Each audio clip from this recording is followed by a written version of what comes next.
I will talk about how can you fix this problem or know how you can do that on your Clash Royale app. So all you have to do, so you just click here on settings, click on it here. When you just click here on settings, it's going to show for you a list like this here. So then you go down, just keep going down, then you click here on apps.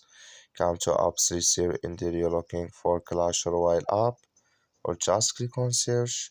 Then here at Clash Royale app, it's going to show for you like this here. Click on it here. So then it's going to take you to this list. Click here on force stop. Then you click on OK. Then you go down, just click here on storage. Come to storage list here. Just click on clear cache. That's all you have to do. So you just go to your Play Store. Click here on Play Store here. Then you search for Clash Royale app. It's going to show for you like this. You will find here update. Click on it, and it's going to work with you. That's all you have to do. Thank you for watching. Don't forget to support us by liking.